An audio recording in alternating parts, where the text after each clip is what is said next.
सुना और रूपार मूल्य रे पुणी एक बड़ वृद्धि घटी। भारतीय सुना बजार 30 मार्च 2026 रे 24 कैरेट सुनार मूल्य प्रति 10 ग्राम 1,40,000 टंका अतिक्रम करछि।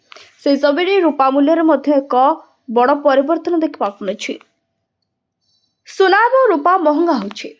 30 मार्च 2026 रे भारतीय सुना बजार सुना और रूपा मूल्य पुणी थे वृद्धि पाई।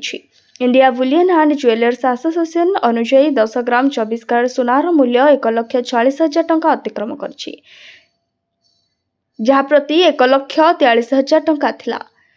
से समय रूपा मूल्य मध्य एक बड़ वृद्धि घटी। 30 मार्च 2026 सकाळे प्रकाशित दर अनुसार 995 शुद्धता अर्थात 23 कैरेट सुना मूल्य प्रति 10 ग्राम 1,45,631 टंका, जेतबेले 916 शुद्धता अर्थात 22 कैरेट सुना मूल्य प्रति 10 ग्राम 1,33,935 टंका रही।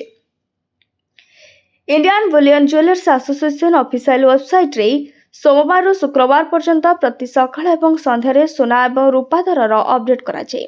ए मूल्य रे जीएसटी जोड़ा जाए नाही एवं अलंकार किनिबा पई मेकिंग चार्ज अलग भाव रे देबाक पड़िबो।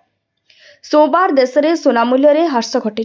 30 मार्च सकाळे राजधानी दिल्ली रे 24 कैरेट सुनार मूल्य प्रति 10 ग्राम को 1,48,210 टंका को ह्रास पाई। शुक्रवार 28 मार्च रे दिल्ली रो बुलियन बाजार रे सुना 1,09,000 टंका किंबा 1.3% ह्रास पाई 1,47,800 टंका प्रति 10 ग्राम को ह्रास पाइथिला।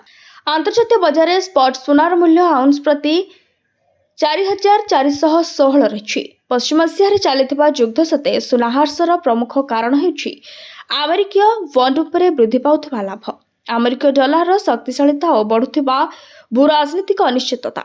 दिल्ली रे 24 कैरेट सुना मूल्य प्रति 10 ग्राम 1,48,210 रही। 22 कैरेट सुनार मूल्य प्रति 10 ग्राम 1,35,890 टंका रही। Bureau report, Odisha news live.